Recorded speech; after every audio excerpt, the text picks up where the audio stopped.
नमस्कार दोस्तों, आज के इस लाइव वेबिनार में आप सभी का स्वागत है।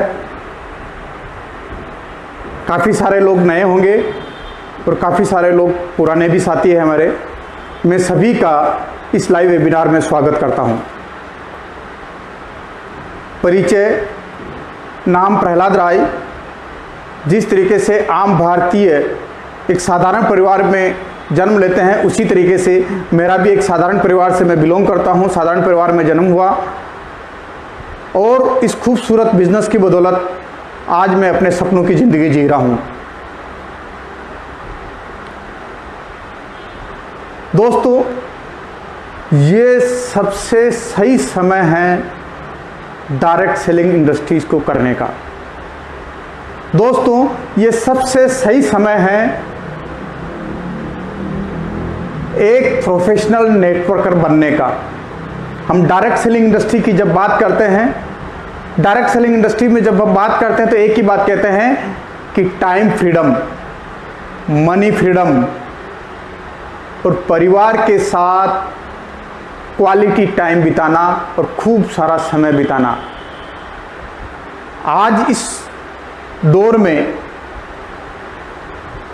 सारी इंडस्ट्रियां लगभग बंद सी पड़ी हुई है, वहाँ पर ये डायरेक्ट सेलिंग इंडस्ट्रीज खूब तेज गति से दौड़ रही है। जी हाँ दोस्तों, खूब तेज गति से दौड़ रही है और ये सबसे सही समय है आपको प्रोफेशनल नेटवर्कर बनने का। प्रोफेशनल नेटवर्कर बनने का यानी कि आप यहाँ बैठे बैठे ऑनलाइन जूम के ऊपर, स्काइपी के ऊपर, गूगल हंट्स के ऊपर और ऐसे कई सारे ऑनलाइन पोर्टल है, उस ऑनलाइन पोर्टल पर जाकर लोगों से मिलने का, अपने बिजनेस को बढ़ाने का।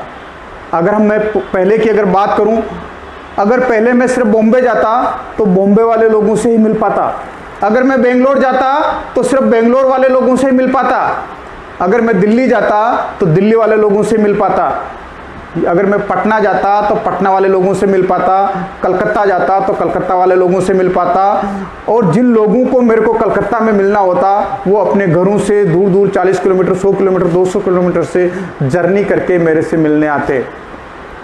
लेकिन आज इस टेक्नोलॉजी ने हमारे को ये सिखा दिया कि हम यहाँ घर में बैठे बैठे एक ही जगह पे दिल्ली वालों से भी मिल लेते हैं, बॉम्बे वालों से भी मिल लेते हैं, बेंगलोर वालों से भी मिल लेते हैं, पटना वालों से भी मिल लेते हैं, कलकत्ता वालों से मिल लेते हैं और अगर कोई भारत के बाहर है तो उससे भी मिल लेते हैं। जी हाँ दोस्तों, ये सबसे राइट समय है आपको एज ए प्रोफेशनल नेटवर्कर बनकर अपनी इस इंडस्ट्रीज में ग्रो करने का।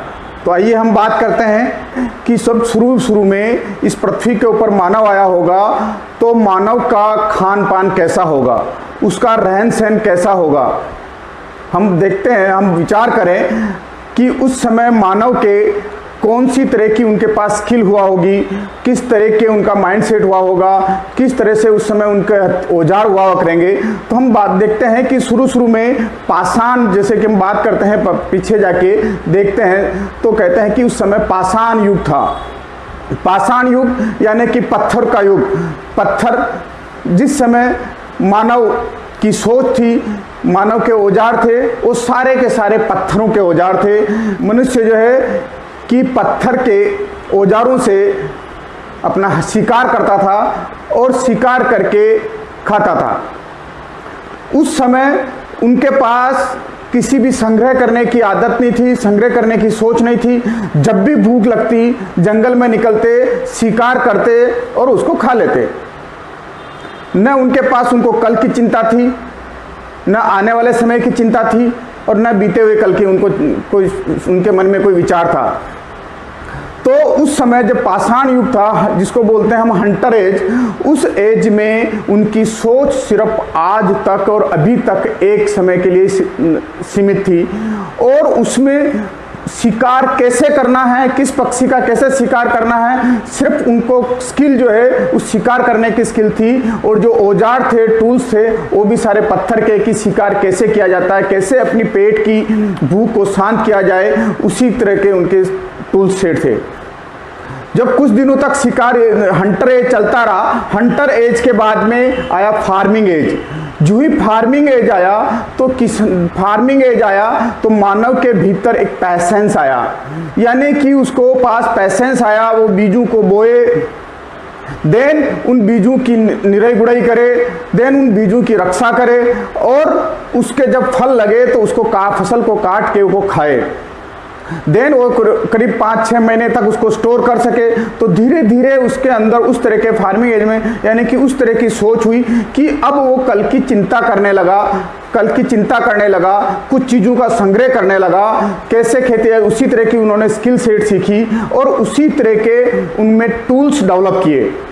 जब फार्मिंग एज आई तो फार्मिंग एज में जो पाषाण युग का जो माइंडसेट था वो फार्मिंग एज में काम नहीं करता था, जो पाषाण युग की जो स्किल थी वो फार्मिंग एज में काम नहीं करती थी, जो पाषाण युग के टूल्स थे वो फार्मिंग एज में काम नहीं करते थे। लेकिन धीरे धीरे ये मानव में बदलाव हुआ। जब फार्मिंग एज आई, फार्मिंग एज के बाद में जो आया वो आई इंडस्ट्रियल एज।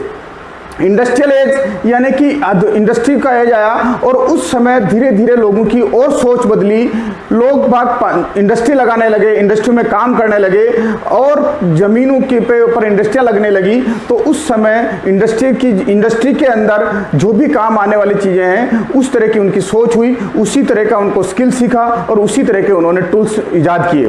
देन इसके बाद आया है नॉलेज एज।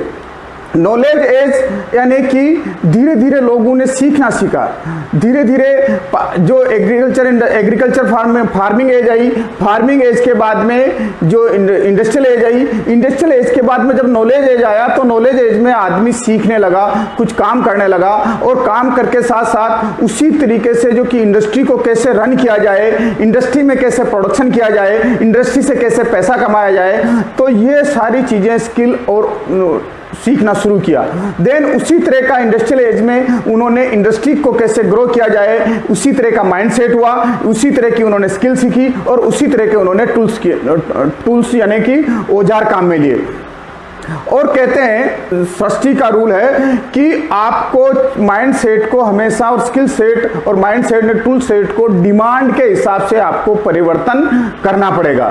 जब इंडस्ट्रियल एज आई तो आज देखें कि अभी जो है कि वो क्रॉस ओवर एज, यानी कि टेक्नोलॉजी का एक रिप बनता है कि टेक्नोलॉजी हर 18 महीने में टेक्नोलॉजी चेंज होती है और टेक्नोलॉजी का एक रिप बनता है कि जो भी टेक्नोलॉजी आती है हर 18 महीने में वो चेंज होने लग जाती है। ऐसा कहा जाता है कि जो लोग इस टेक्नोलॉजी को एक्सेप्ट करके, इस बदलाव को स्वीकार करके अपने आप को नहीं बदलते, वो इस दुनिया में आउट हो जाते हैं, वो इस दुनिया से आउट हो जाते हैं। और क्रॉस ओवर ट्रेंड का जो ऐसा है कि क्रॉस ओवर ट्रेंड में आपका जनरेशन गैप आता है। आज हम देखते हैं कि हमारे को अगर मोबाइल में कुछ चीज़ें समझ में नहीं आती तो हम अपने बच्चों को देते हैं और हम बच्चे जो है हमारे को समझते हैं कि पापा आपको इतना ही नहीं आता। इसी तरीके से हमारे विचार और हमारे दादाजी के विचार नहीं मिलते हैं कि टेक्नोलॉजी में। तो इसी तरीके से ये क्रॉस ओवर एज है जहाँ की एक जनरेशन गैप है। इस जनरेशन गैप में जो अपने आप को बदलने के लिए तैयार हो जाता है और कुछ लोग अपने आप को बदलने के लिए तैयार नहीं होते हैं। आप देखें, हम इसमें कहने में कोई अतिशयोक्ति नहीं है कि प्राइमर पद्मिनी जो एक कार हुआ करती थी, प्राइमर पद्मिनी कार जो है को पहले रोडों पे वो नजर आती थी, लेकिन उन्होंने समय के साथ नहीं बदला तो वो आज रोडों पे नहीं दिखती। इसी तरीके से नोकिया मोबाइल ने अपने आप को बदला नहीं तो वो आज मार्केट से आउट है। अगर हम इसी तरह से बात करें कि टाइपिस्ट, पहले हम अगर कोई भी चीजों का टाइप करना होता था तो हम टाइपिस्ट के पास जाते और उससे टाइप करवाते हैं, लेकिन आज टाइपिस्ट जो है कि हम देखने को कहीं नहीं मिलता। यानी कि ये भी समय का बदलाव है। तो हमें क्या है कि हमें हमारी जो पास्ट की जो हमारी सक्सेस है वो गारंटी नहीं है कि हमें नहीं बदलना होगा, अगर हमें चेंज करना होगा समय के अनुसार। अगर हमें हमारे जीवन में ग्रोथ चाहिए, अगर हमें हमारे व्यापार में ग्रोथ चाहिए, अगर हमें हमारी इनकम में ग्रोथ चाहिए तो हमें बदलना होगा। अब कुछ लोग जो है कि बदलना जो जिस तरीके से बदलाव जब भी होता है, बदलाव मीन्स पेन, यानी कि जब भी हम की चीजों को बदलते हैं या अपने आप को बदलने की कोशिश करते हैं या हम बदलाव के बारे में सोचते हैं तो हमें दर्द होता है। सब पेन होता है, कहते नहीं कि जो जिस पेन होता है, और इस पेन के साथ साथ हमें हमारे जीवन में कुछ सेक्रीफाई करना होगा, सेक्रीफाई करना होता है। लोग उस दर्द को, कुछ लोग उस दर्द को सह नहीं पाते हैं, कुछ लोग उस दर्द को सह पाते हैं लेकिन सेक्रीफाई नहीं करते हैं, और अपने कंफर्ट जोन से, अब कंफर्ट जोन से बाहर आना होगा। जब भी चेंज होता है तो कंफर्ट जोन से हमें बाहर आके सोचना पड़ता है, कंफर्ट जोन से बाहर निकल के काम करना होता है, और अनसर्टेनिटी महसूस होता है कि पता नहीं इस चेंज को मैं एक्सेप्ट करता हूं तो पता नहीं क्या होगा, तो इस अनसर्टेनिटी को एक्सेप्ट करना होता है। और देन एंजाइटी यानी कि कई तरह की उत्सुकता होती है कि आगे क्या होगा, आगे क्या होगा, आगे क्या होगा।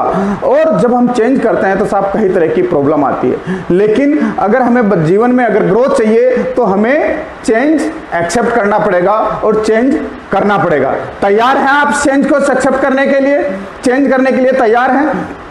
तैयार है तो हम बात करते हैं कि देखिए कि हंटर एज में जो माइंड स्किल थी, हंटर एज में जो स्किल सेट थी, हंटर एज में जो टूल्स थे वो फार्मिंग एज में काम नहीं आए। जो फार्मिंग एज में माइंड सेट था, फार्मिंग एज में जो टूल्स थे, फार्मिंग एज में जो स्किल थी वो इंडस्ट्रियल एज में काम नहीं आई। और जो इंडस्ट्रियल एज में माइंड सेट था, जो इंडस्ट्रियल एज में स्किल सेट था, जो इंडस्ट्रियल एज में जो आपके टूल्स थे वो आपके नॉलेज एज में काम नहीं आए।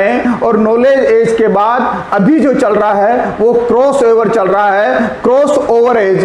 क्रॉस ओवर एज यानी कि अब आने वाला है विजडम एज। जी हाँ दोस्तों, विजडम एज। विजडम एज यानी कि जिन लोग कहते हैं कि बुद्धिमान लोग पैसे से व्यापार नहीं करते हैं, बुद्धि से व्यापार करते हैं। तो बुद्धि का ऐसा, बुद्धि का एज, विजडम एज में क्या है कि विजडम एज का मतलब है कि एक अलग तरह की क्रिएटिविटी, एक अलग तरह की क्रिएटिविटी और रिलेशनशिप को मिलाकर ये आपका एक विजडम एज बना है। और इस विजडम एज में जो डायरेक्ट सेलिंग इंडस्ट्रीज है ये एक विजडम एज में है, जो एक ऐसी क्रिएटिविटी है कि जिस तरीके से पुराना जो ट्रेडिशनल मार्केट था, उस ट्रेडिशनल मार्केट के अंदर एक मैन्युफैक्चर होता था, मैन्युफैक्चर के बाद एक C&F एजेंट होता, C&F एजेंट के बाद एक होलसेलर होता, होलसेलर के बाद एक रिटेलर होता, और रिटेलर के बाद एक कंज्यूमर होता। मैन्युफैक्चर से सीधा प्रोडक्ट जो है कि कंज्यूमर के पास आने में इन प्रक्रियाओं में से गुजरना होता। लेकिन इस विजडम एज ने इस तरह का तरीका इजाद किया कि मैन्युफैक्चर से सीधा प्रोडक्ट कंज्यूमर के पास आए, और जो बीच का पैसा है वो बीच का पैसा उन कंज्यूमर के नेटवर्क में बटे। ये जी हाँ दोस्तों, ये विजडम एज की क्रिएटिविटी है। लेकिन इस विजडम एज के क्रिएटिविटी में कुछ लोग इस परिवर्तन से में अनअवेयर हैं, वो इस परिवर्तन के बारे में जानना नहीं चाहते हैं। कुछ लोग जो हैं कि इस परिवर्तन को अपोज कर रहे हैं, लेकिन कुछ लोग हैं जो अपनी कामयाबी के लिए इस परिवर्तन को एक्सेप्ट कर रहे हैं और इस परिवर्तन पर काम कर रहे हैं। जी हाँ दोस्तों, और मुझे पूरा विश्वास है कि आप सब लोग आज इस लाइव वेबिनार को देख रहे हैं तो इस परिवर्तन को एक्सेप्ट करने के लिए तैयार हैं, इस सिस्टम को समझने के लिए तैयार हैं। और जब भी कहते हैं ना कि क्रॉस ओवर एज आती है तो क्रॉस ओवर एज हमेशा एक अपॉर्चुनिटी लेके आती है। जी हाँ दोस्तों, एक अपॉर्चुनिटी लेके आती है, और आपके सामने आज एक बहुत बड़ी अपॉर्चुनिटी है कि किस तरीके से आप डायरेक्ट सेलिंग इंडस्ट्रीज में, RCM बिजनेस में आप अपना कैरियर बना सकते हैं। अब बात करेंगे हम आने कि what is the direct selling. Direct selling क्या है? डायरेक्ट सेलिंग मार्केटिंग जो है कि डायरेक्ट सेलिंग मार्केटिंग में कोई भी मैन्युफैक्चर प्रोडक्ट बनाता है, वो प्रोडक्ट जो है सीधा कंज्यूमर के पास जाता है सब, और कंज्यूमर जो है कि डोर टू डोर या 1 to 1 लोगों से मिलकर इस प्रोडक्टों की जानकारी देते हैं और इस प्रोडक्टों के बारे में अवेयरनेस पैदा करते हैं। जी हाँ, यही एक डायरेक्ट सेलिंग इंडस्ट्री। तो हम बात करते हैं डायरेक्ट सेलिंग के क्या फैक्ट है और क्या मिथ है। देखिए दोस्तों, डायरेक्ट सेलिंग की जो शुरुआत हुई ये 1886 में हुई। जी हाँ, 1886 में। ये डायरेक्ट सेलिंग इंडस्ट्रीज कोई नई नहीं है, ये बहुत ही पुरानी 134 साल पुरानी इंडस्ट्रीज है। 1886 में डायरेक्ट सेलिंग की बिजनेस की स्थापना हुई, एक कंपनी ने इसकी शुरुआत की। 1886 से 1925 में इस इंडस्ट्रीज का 300 से 500 मिलियन US$ टर्नओवर था।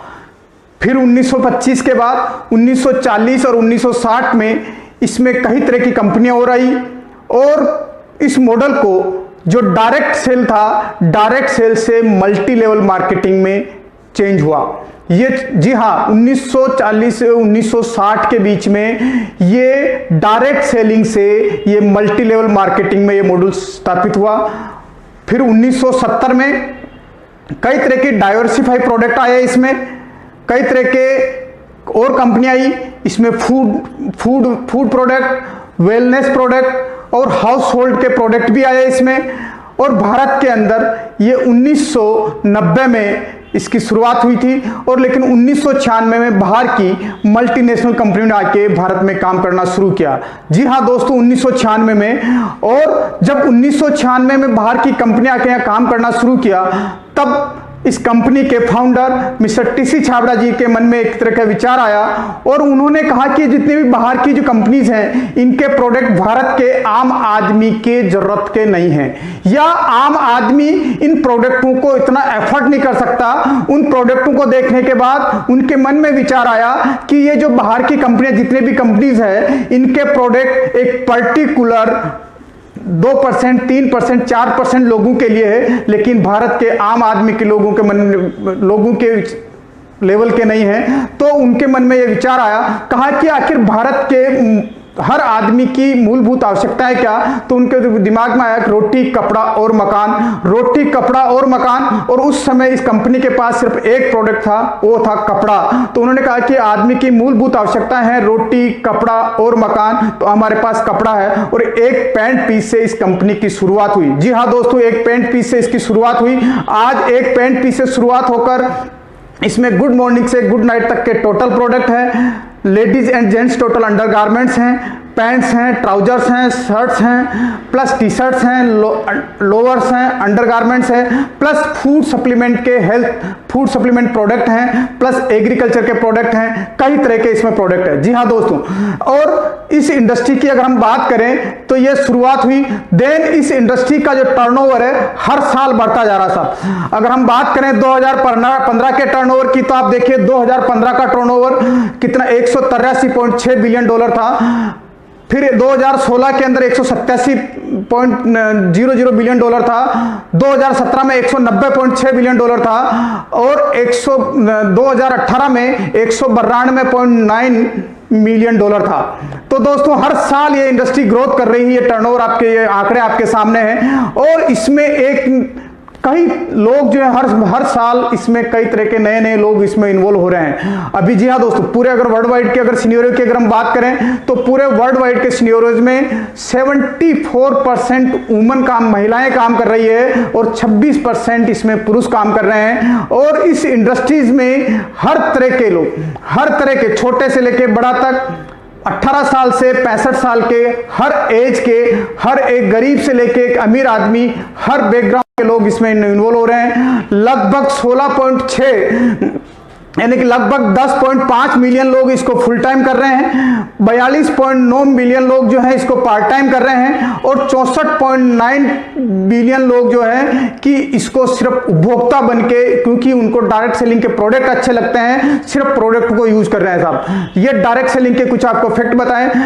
अगर हम बात करें कि भारत में इसका क्या स्कोप है, तो आज फिक्की की और plus direct selling, world federation of direct selling की अगर हम एक रिपोर्ट देखें तो टॉप 10 जो मार्केट हैं, उस टॉप 10 जहां टॉप 10 ऐसे देश हैं जहां की डायरेक्ट सेलिंग का सबसे बड़ा बिजनेस हो रहा है। तो हम अगर बात करें तो पहले नंबर पे चाइना आता है, दूसरे नंबर यूएसए आता है, तीसरे पे कोरिया आता है, चौथे पे जर्मनी, पांचवे पे जापान, छठे पे ब्राजील, मैक्सिको, फ्रांस, मलेशिया और ताइवान आता है। लेकिन टॉप 10 में कहीं भी भारत का नाम नहीं है। अगर हम भारत, इसका मतलब यह है कि भारत पूरे विश्व में पॉपुलेशन की दृष्टि से देखें तो दूसरा स्थान, लेकिन डायरेक्ट सेलिंग की अगर दृष्टि से देखें तो डायरेक्ट सेलिंग का टर्नओवर बहुत ही कम हो रहा है, यानी कि माइनस, अगर पूरे डायरेक्ट सेलिंग के टर्नओवर के हिसाब से देखें तो 1% टर्नओवर भी नहीं है। जी हाँ दोस्तों, सिर्फ 1% टर्नओवर भी नहीं है, और 1% टर्नओवर नहीं है उसके बावजूद भी आप डायरेक्ट सेलिंग के जब सेमिनार्स होती है, मीटिंग होती, उस मीटिंग में जाके बोलते हैं लोग बोलते हैं कि मेरे इस बिजनेस से 1 लाख रुपए की इनकम आ रही है, कोई बोलता है कि मैं इस बिजनेस से 50,000 रुपए महीने की इनकम आ रही, कोई बोलता 5 लाख की इनकम आ रही, कोई बोलता मेरे पास 1 करोड़ की इनकम आ गई, कोई बोलता 2 करोड़ की इनकम आ गई, कोई बोलता 10 करोड़ की इनकम आ गई। तो जरा आप सोचें कि अभी तक पूरे भारत में सिर्फ 1% टर्नओवर है, और इस 1% से कम टर्नओवर होने के बावजूद भी लोग इसमें लाखों रुपए, करोड़ों रुपए कमा रहे हैं, लाख करोड़ों रुपए इनकम आ रही है। जब अगर यूएस की तरह से, चाइना की तरह से जब डायरेक्ट सेलिंग का टर्नओवर अगर भारत में होने लग जाए, तो जिस व्यक्ति की इनकम आज 1 लाख रुपया है, आप जरा सोचो कि उस व्यक्ति की इनकम कितने रुपए होगी। जिस व्यक्ति की इनकम आज अगर 1 करोड़ रुपया है, तो उस व्यक्ति की इनकम कितनी होगी, जरा आप इमेजिन करके। तो भारत के अंदर डायरेक्ट सेलिंग का बहुत ही बड़ा स्कोप है, और भारत में भी डायरेक्ट सेलिंग इंडस्ट्रीज की काफी सारी ग्रोथ हो रही है। हर साल इसमें ग्रोथ इजाफा हो रहा है, हर साल इसमें कई तरह लोग जुड़ते जा रहे हैं। और केपीएमजी की, अभी फिक्की और केपीएमजी की अगर हम एक रिपोर्ट की बात करें तो उसमें फिक्की केपीएमजी की इस रिपोर्ट में बोला गया कि 2025 में भारत का टर्नओवर लगभग 64,500 करोड़ रुपए होगा। जी हां, 64,500 करोड़, जो कि अभी डायरेक्ट सेलिंग का भारत में टर्नओवर है 13,000। आप जरा सोचें कि आने वाले 5 साल में 13,000 से लगभग 65,000 करोड़ होगा, यानी कि 5 गुना वृद्धि होगी साहब, 5 गुना वृद्धि होगी। तो आप देखें कि भारत में कितना बड़ा स्कोप है। अगर हम वैसे भी अगर बात करें आम लोगों की, अगर हम एक सर्वे के हिसाब से, मैं एक रिपोर्ट देख रहा था, सर्वे के हिसाब से अगर हम बात करें तो मोर देन 60 मिलियन पीपुल्स जो है कि डायरेक्ट सेलिंग इंडस्ट्रीज को पसंद करते हैं साहब। लगभग 83-84% लोग जो है कि इस नेटवर्क में डायरेक्ट सेलिंग मार्केटिंग को पार्ट टाइम करने के लिए इच्छुक हैं साहब। लगभग 16% लोग हैं जो कि इसको फुल टाइम करने के इच्छुक हैं। लगभग ये देखिए कि 70% पीपुल लोग हैं जो कि इस इंडस्ट्री को प्यार करते हैं, इस इंडस्ट्री को पसंद करते हैं। 84% पीपुल रिकमेंड करते हैं साहब इस डायरेक्ट सेलिंग इंडस्ट्रीज को। 99% डायरेक्ट सेलर जो है कि इसके अंदर हाई स्कूल पास है साहब, हाई स्कूल पास है। 99% लोग जो इस डायरेक्ट सेलिंग के इंडस्ट्रीज में जो लोग काम कर रहे हैं वो हाई स्कूल पास है साहब। और इस इंडस्ट्रीज में 52% लोग ऐसे जो कि ग्रेजुएट और पोस्ट ग्रेजुएट या डिप्लोमाधारी है, वो लोग भी इस इंडस्ट्रीज को पसंद करते हैं, इस इंडस्ट्री को रिकमेंड करते हैं। अगर हम बात करें कि इस डायरेक्ट सेलिंग इंडस्ट्री से लोगों को घरों में कितनी इनकम जा रही, तो मैं ये आंकड़ा बता रहा हूं सर आपको 2017 का। 2017 के अंदर डायरेक्ट सेलिंग इंडस्ट्री से 76 बिलियन पैसा डायरेक्ट सेलरों के अंदर कमीशन के रूप में बटा साहब। जी हां, कितना, 76 बिलियन, या कि अगर हम बात करें तो 5,77,273 करोड़ रुपए जो कि मिडल मैन का पैसा जाता था, वो मिडल मैन का पैसा आम आदमी डिस्ट्रीब्यूटर में बटा साहब। जी हां दोस्तों, इतनी बढ़िया सुंदर इंडस्ट्री में आप जब ज्वाइन होकर काम करने का निर्णय लेते हैं, जब आप निर्णय लेते हैं तो आप बन जाते हैं एक बिजनेसमैन, आप बन जाते हैं अपने सपनों को पूरा करने वाले, आप बन जाते हैं लोगों को रोजगार देने वाले, और आप बन जाते हैं जो दूसरों के सपनों को पूरा करवाने वाले। और हाँ, जी हाँ दोस्तों, आप बन जाते हैं ऐसे बिजनेस एंटरप्रेन्योर, आप बन जाते हैं एक बिजनेस एंटरप्रेन्योर। जब आप बिजनेस एंटरप्रेन्योर बन जाते हैं तो ये इंडस्ट्रीज में आप अपने सपने पूरे कर सकते हैं और लोगों के सपने पूरे करवा सकते हैं। जी हां, यह है डायरेक्ट सेलिंग इंडस्ट्रीज। जब आप डायरेक्ट सेलिंग इंडस्ट्रीज में जब आप कामयाब होते हैं, आप चाहते हैं कि आप लग्जरी लाइफस्टाइल जिए, आप चाहते हैं कि आपकी अच्छी हेल्थ हो। दुनिया का हर आदमी चाहता है अच्छी लग्जरी लाइफ जीना, दुनिया का हर आदमी चाहता है कि उसके और उसके परिवार वालों की अच्छी हेल्थ हो, गुड हेल्थ हो। हर आदमी चाहता है कि बेटर पर्सनालिटी हो, हर व्यक्ति चाहता है कि पैसिव इनकम। जी हाँ, आप पैसिव इनकम लेने वाले भी बन जाते हैं और पैसिव इनकम दिलाने वाले भी बन जाते हैं। तो luxury life, good health, better personality और पैसिव इनकम, इन सब के लिए चाहिए कैश, पैसा, रोकड़ा। जब केस CASH केस चाहिए तो आपको काम करना होगा KASSH यानी कि केस।